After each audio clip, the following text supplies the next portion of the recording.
if I just had perfect timing. If I just had perfect timing.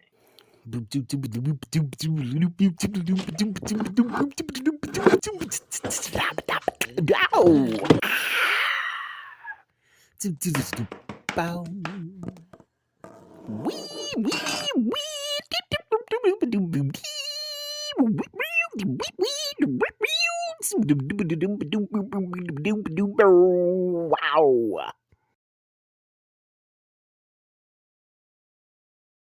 So what's up, everybody? Michael Stevenson here yet again. As you all know, I am a writer.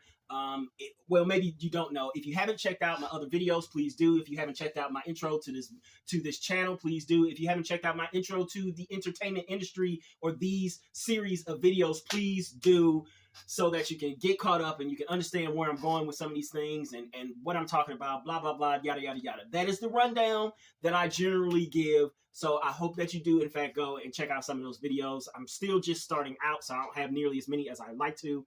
And this video might be out of time because I was trying to do all my videos in a sequential manner, in a sequence that I come up with to talk about these things. But because this is such a hot topic right now, I feel compelled to speak on it at least a little bit right now. This is probably going to be an even longer video than what my videos usually are. And also, I just want to say, one, I don't know if I would have released it at this point, but go back to the video. It's going to be titled somewhere around something like "The Economy is Based on Art, Entertainment, and Slavery," something like that, because I'm going to talk about some of those principles in this video as well. So it would be better if you familiarize yourself with that video too, okay?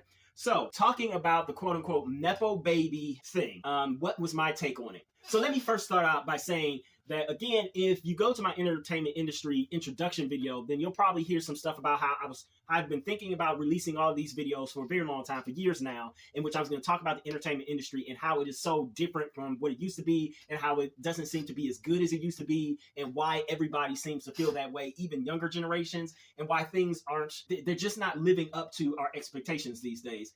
And I couched it with I was coming at it from three different perspectives. From a business perspective, I have a business degree, business background.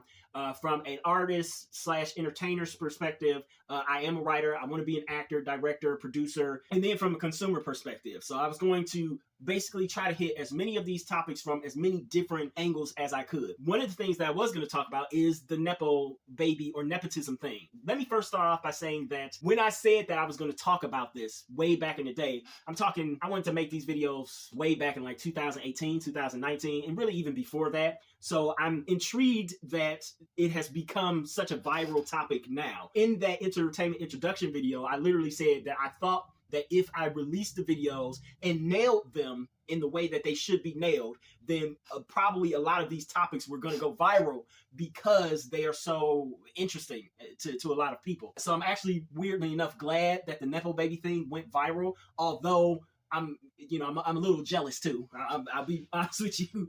But also, my take on it was going to be incredibly different. Okay, so let me start off with what my take was going to be. The way in which this whole Nepo baby conversation started apparently came from almost the exact same place that it started for me. This was back in 2019. So it didn't start there, but it was re-energized in me. So this young woman saw the show, which, again, it shall not be named, but it epitomizes so many things wrong with Hollywood in my mind.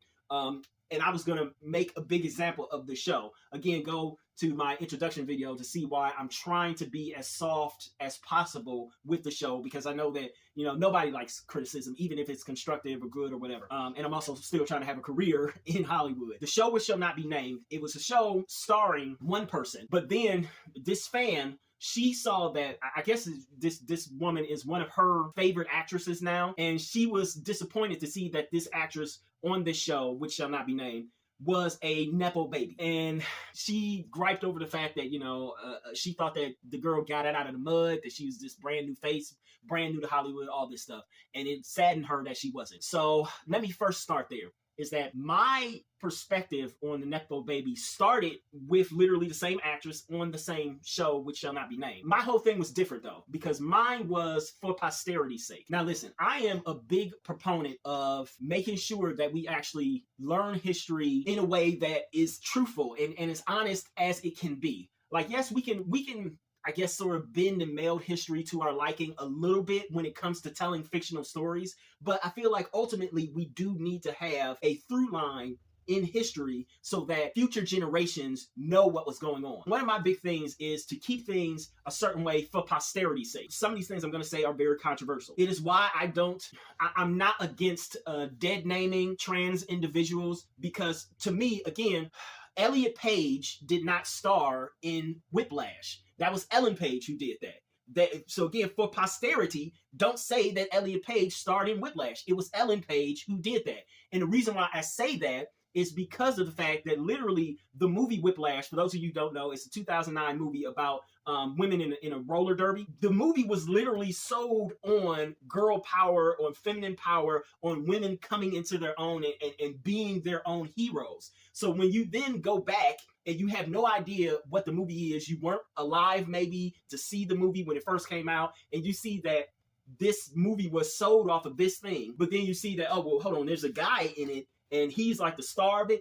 Again, in my opinion, it sort of undercuts the message that the movie ultimately had. Now, yes, I know you can say, well, it still technically keeps that, because now you can say that she was, at the time, she was, as an actress, she was not being very truthful to herself, but now he is living in his truth, things of that nature. It's also why I hate the trend that we have now where sequels don't actually put in their title number 2, like Captain America, Winter Soldier, Captain America Civil War. You have to go onto IMDb just to figure out which one came first. Yes, you can say that obviously Captain America came first, but then if you didn't live through the release of the Captain Americas, how do you know that Winter Soldier comes before Civil War? Like, you really don't, and they don't put any sort of sequels in there or say number 2 or anything. It's kind of confusing if you're looking back years later on it. So I am a big proponent of posterity for future generations. So that is what factored into my whole thing about nepotism. It is hard for me to express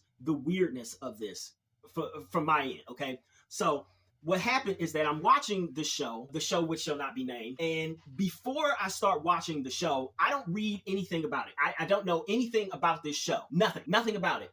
The only thing that I know, so I guess I know one thing. Okay. The only thing that I know is that it is starring a young actress who I am I really, really am quite attracted to. I think she's very beautiful, etc., right? I have a crush on her. She's one of my Hollywood crushes. I would love to date her if I got to Hollywood, which is why I'm not naming the show. I know, I'm delusional. Whatever. But I know that she stars on the show, but I don't know anything else about the show. And so then I start watching the show, and it is very forward-thinking, I guess. It has LGBTQ characters on there, and an LGBTQ character seems to be the second star of the show, right? Is that this person seems like they are the second star of the show.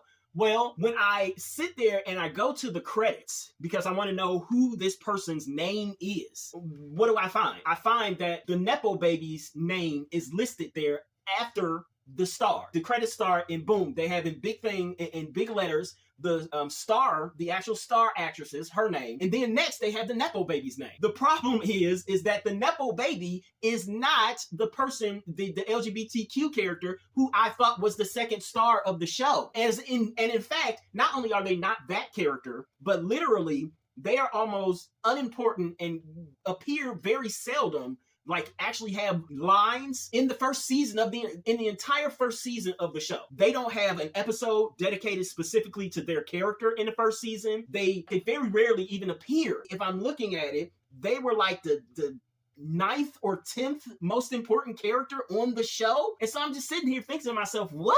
This makes no sense at all on why this young woman would be listed so high. And then the only thing I can think of is like, wait a minute, I'm looking at the name and I'm recognizing the last name of it. And I'm like, oh my God, her parents are also in the industry. Her parents are super famous in and of themselves. Not only that, but I do a little bit more research after I finished the entire first season, and I come to realize that she previously worked with the creator of the show, who's the main director and writer. She worked with him on the previous project too. And I'm like, oh, that makes sense.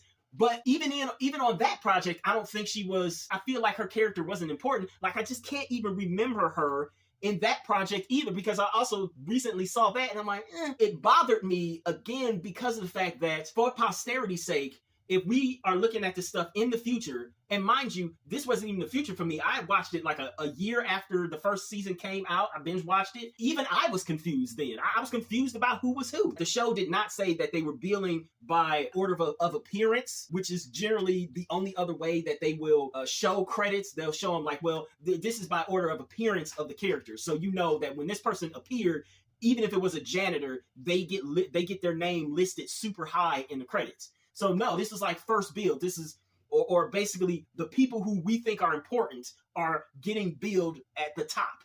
And I'm just like, how is this actress important enough to be billed second after the star when I don't even know who she is?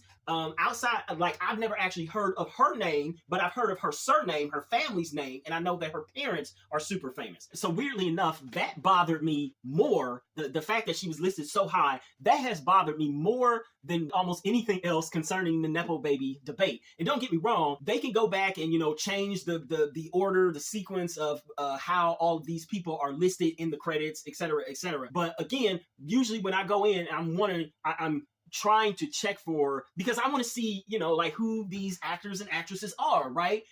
And make it easy for me. It wasn't easy at all. I had to go into IMDb, and then when I saw that the actress who was playing, who I would think is the second, not really the lead, but she's definitely the second co-star on the show, when she didn't have this name, she wasn't part of that famous family, I had to scroll down to see like, okay, well then who did this person play? I don't even know her character's name on the show even. That's how unimportant she was, at least on the first season of the show. And so again, don't get me wrong. Yes, I guess I was sort of bothered by some of the other stuff, but as far as the Nepo baby debate goes, I hate to say it, I haven't seen almost any sort of side that makes a good point about anything concerning Nepo babies. Like they just constantly come out and say, oh my God, they have advantages. And I'm like, yeah, so what? Yes, Nepo babies have advantages. What was I was trying to figure out, because again, for me, the Nepo baby thing, my take from that Nepo baby,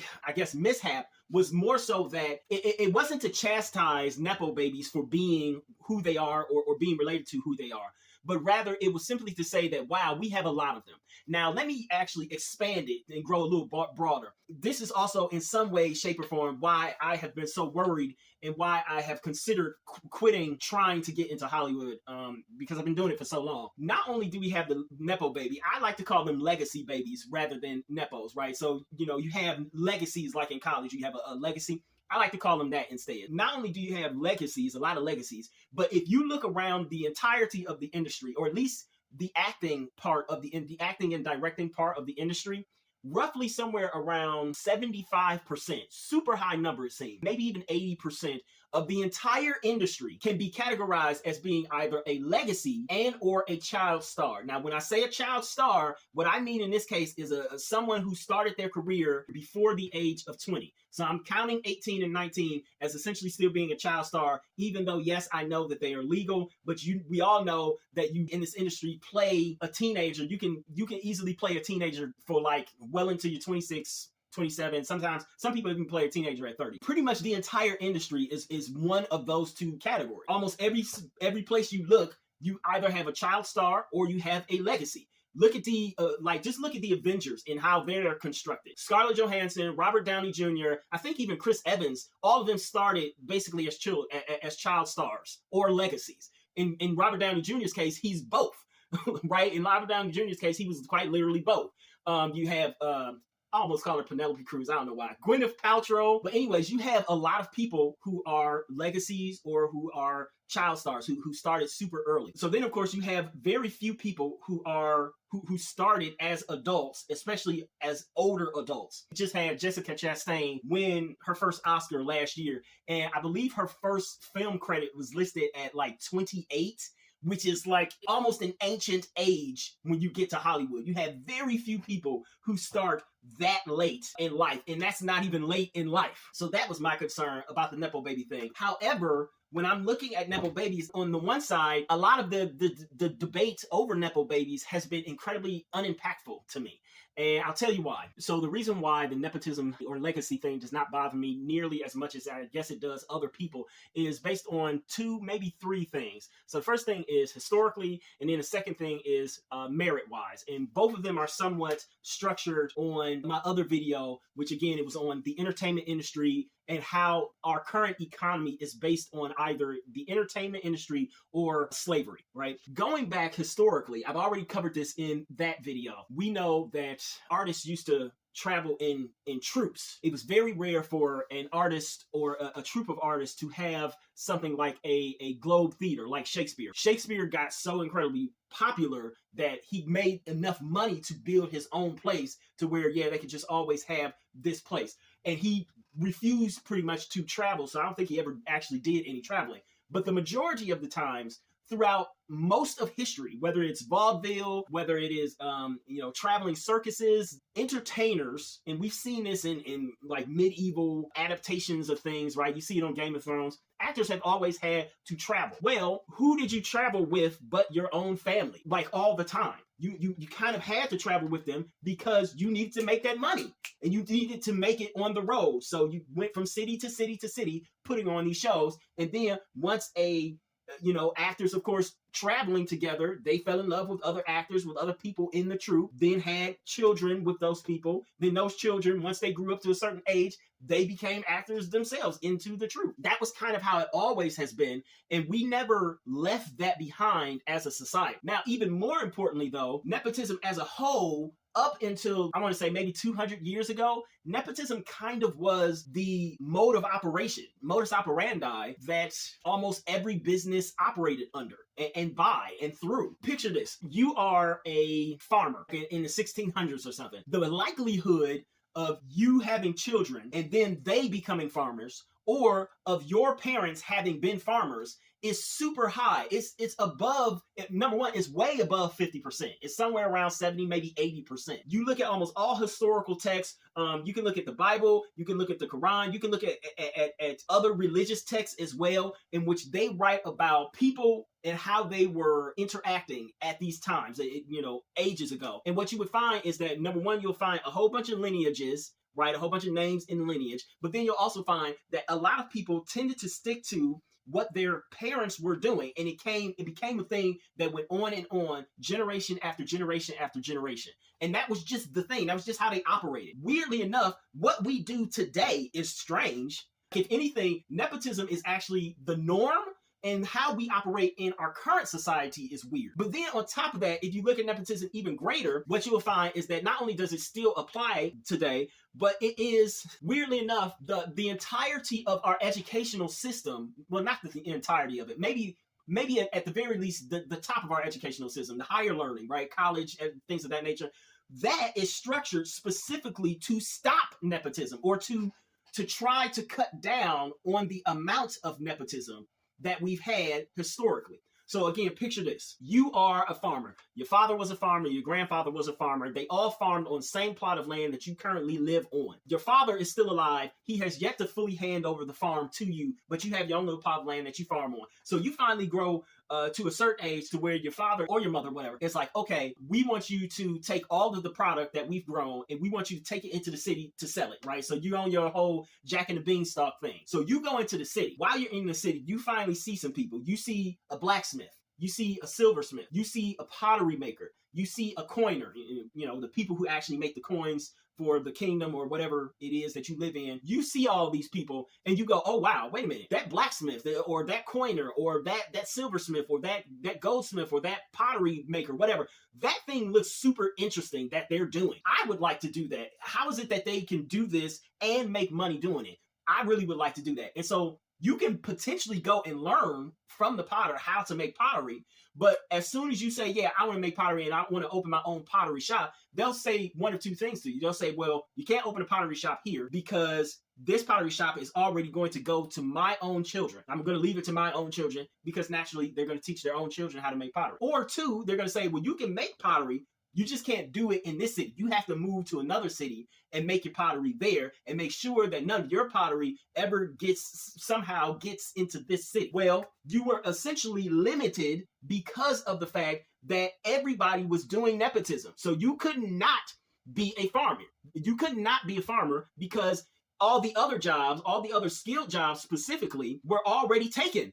And they were already essentially belonging to the children of the people who did those jobs already. A blacksmith was naturally going to teach his son how to blacksmith. And even if his son didn't want to blacksmith, he was going to learn how to do at least some of the basic things because the blacksmith needed help around the shop. That's how nepotism essentially was a natural thing. In order to break that up, we made colleges into what they are today by saying that, okay, well, you can learn some other things. You can learn some other things. You can educate yourself and become intellectual in a vast amount of other things, and then essentially create your own innovative products, own innovative career path, et cetera, to where you aren't anymore locked into the nepotistic line of career path that you once were. It's always amazing to me how, and a lot of people are listening to this now, it's amazing to me how Gen Z and Alpha are being told that because of the fact that millennials, because we're suffering under a massive student loan debt, that Gen Zers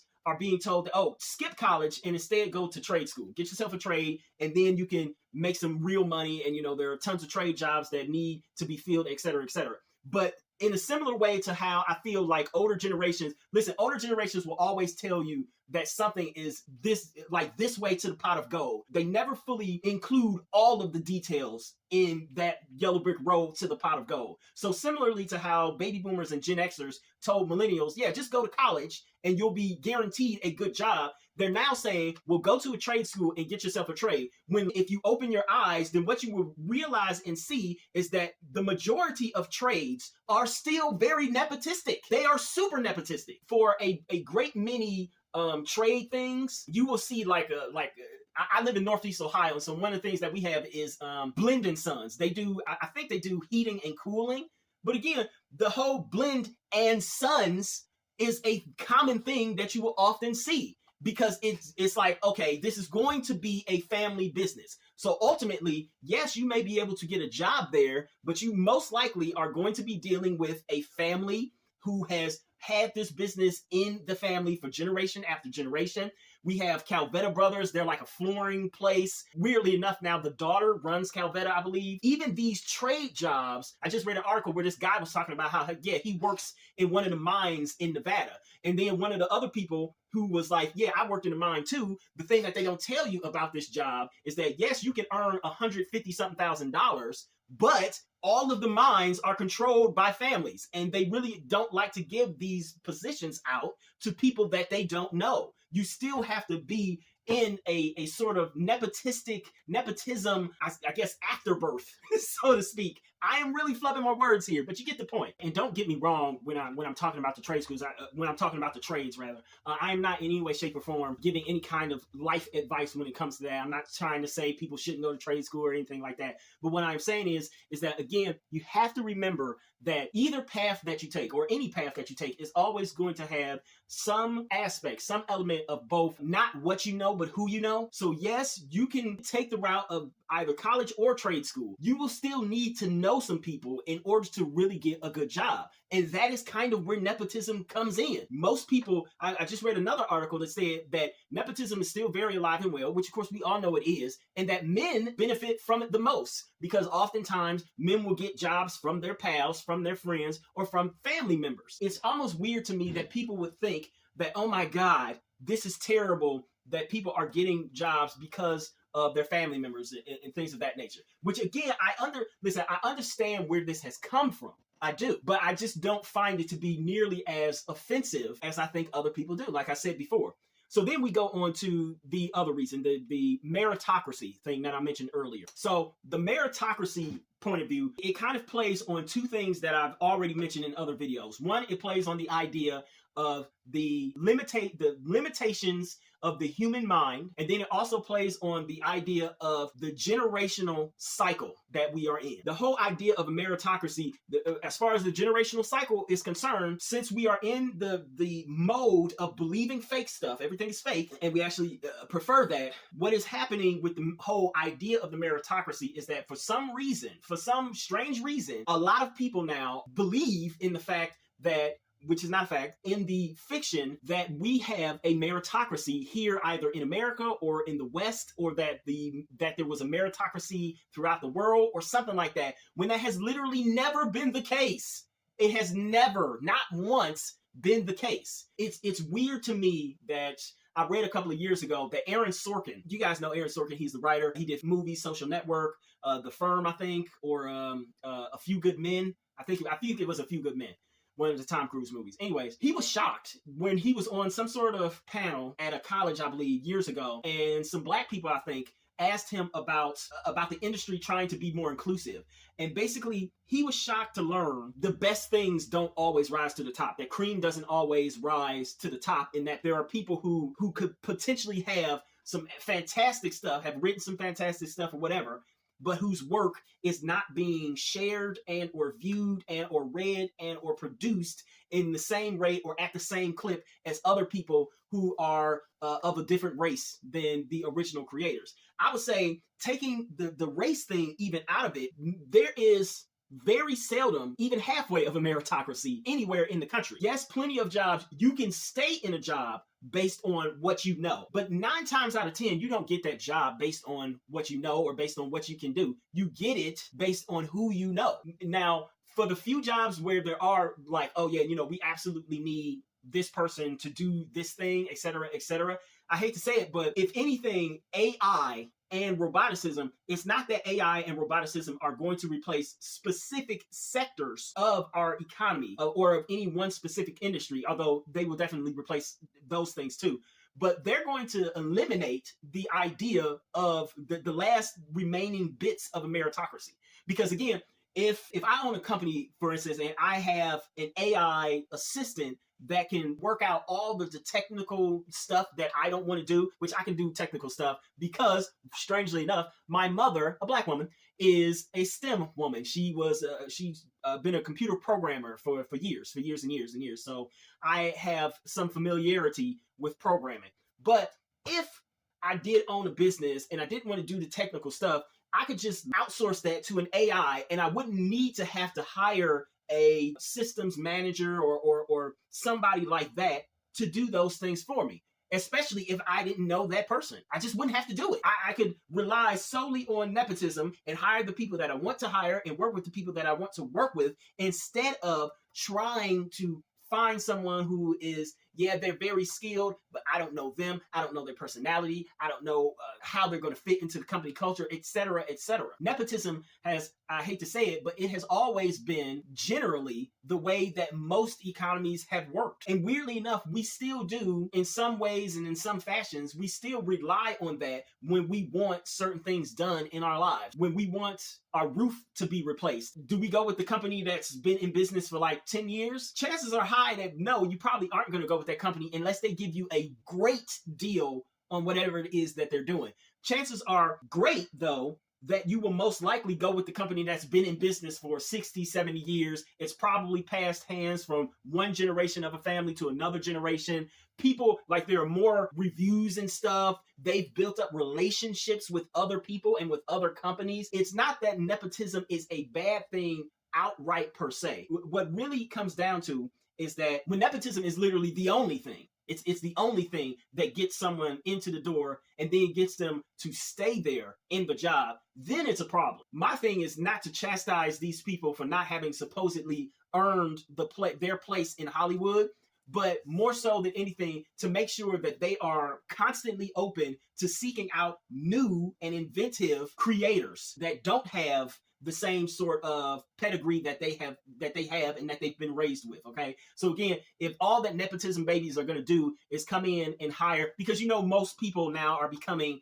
hyphenated people, right? So it's the days of just an actor are probably gone. People become actor directors, actor producers, whatever. If they're just going to hire other nepotism babies, then yes, that is the problem. That then becomes the problem. If they're only going to look at writing from their friends, that becomes a problem. Again, if they're going to gatekeep solely off of nepotism, and instead of trying to look at people who are struggling and trying to help them up and creating some sort of bridge between where they are, where they were born into, and where these other people are who are struggling, then it becomes a problem. I understand it then. I understand it very heavily then. But to say that, these people should be shunned out of Hollywood because they were born where they have privilege, I think most of them know they have privilege.